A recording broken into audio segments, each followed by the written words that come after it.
here, coming back at you with another video in my 4090 content series.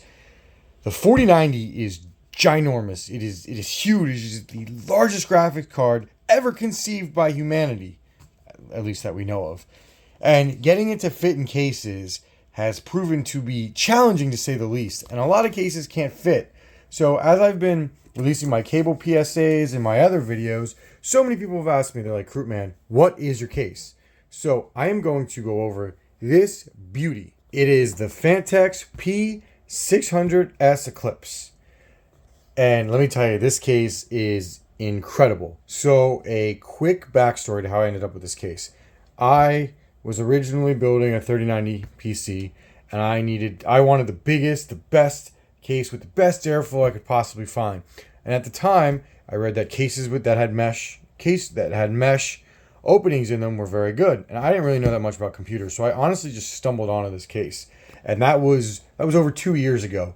And every part in this PC has been replaced. Everything with the exception of this case. This case is incredible, and I'm going to go over why. The first thing you're going to ask, and I'm just going to get right to it, Krootman, how much space do you have?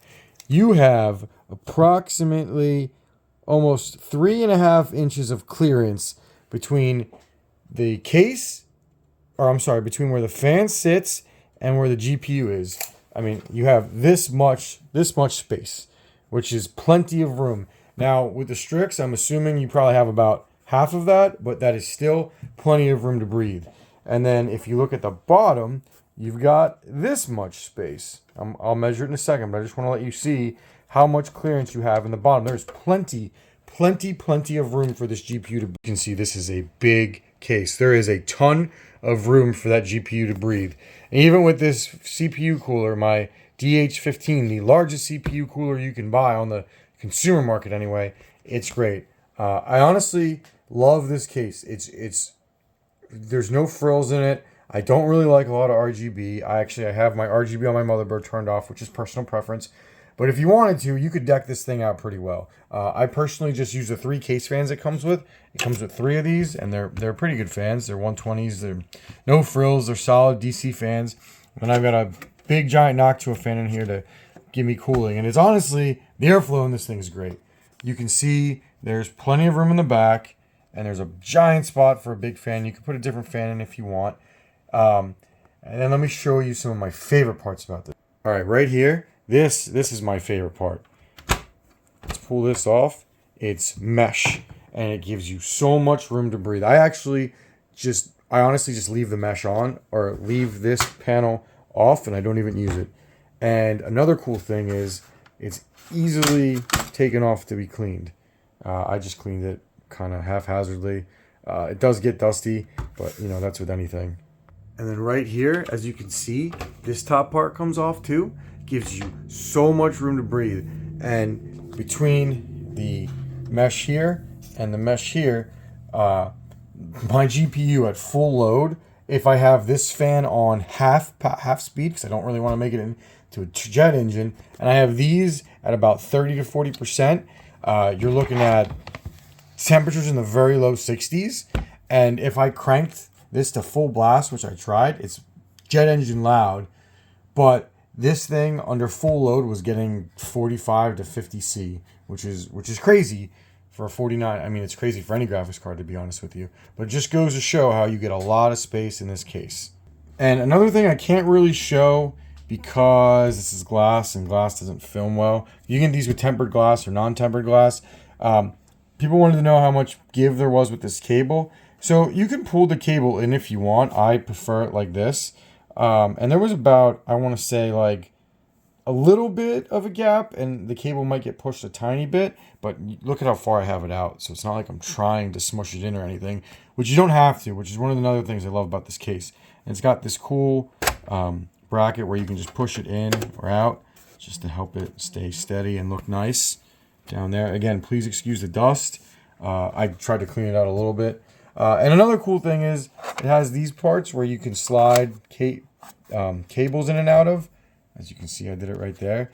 Again, it's just little things that I really like about this case. Going to the back, there's a ton of room to put all your stuff, your cables, and you can't see it. You saw how clean it was in the front. You know, it's kind of a little bit of a spider's nest in the back. It's honestly, it's not too bad. But, you know, I don't really care that, if we're going to be honest. Down here, it has room for up to 4 3.5 drives if you want to hide them, and you have room for 2.5 drives up here.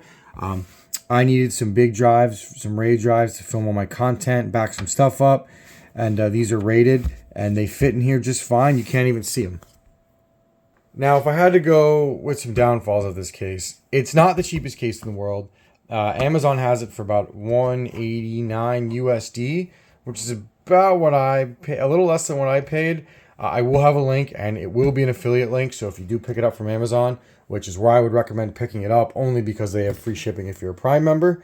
If you can find it somewhere cheaper, please let me know in the comments, and I will add it. Again, you know, it helps me if you purchase it in Prime, but, you know, it's not a deal breaker. I just figure, you know, you help me, help the channel, everybody wins, so I can make more content. But next negative point about this case is heavy. This, with all of these parts in it, right? And I don't really think I have a lot in it. It's kind of like a no frills case. Like, I don't have a lot of RGB. I don't have, you know, I mean, I've never messed with water cooling, but I'm assuming it weighs more. I don't have any water cooling. I mean, this is a big cooler, but it's not that heavy. Point is, this case, I weighed it, weighs about 55 pounds with everything in it, which is not light. So this is a big boy, and it's going to take a lot of room up on your desk.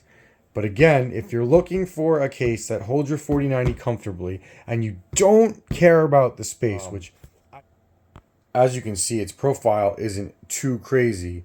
So, you know, it's not like it's taking up a ton of space as far as, you know, its profile. Now, it's tall, but it's not wide, which is... Finally, guys, if there was anything I missed, or you have any other questions that maybe I did not answer or I'm not sure about, please check the website. I'll link it down below. It goes over everything that, you know, or maybe some things that I didn't think were worth mentioning, because I'm just focused on how this case is great in terms of 4090, and for the record, it's great for everything else.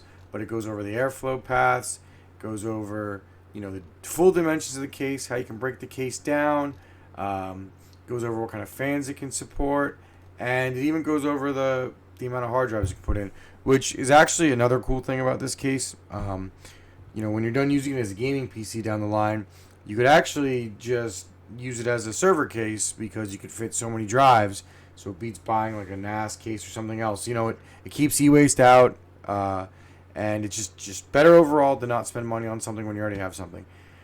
Anyway, if you like this content, please like and subscribe. I want to bring you a lot more 4090 content. I'm just getting started. You know, I just wanted to answer this question that a lot of people had. So yeah, you know, like and subscribe. Thank you for watching, and Croupman out.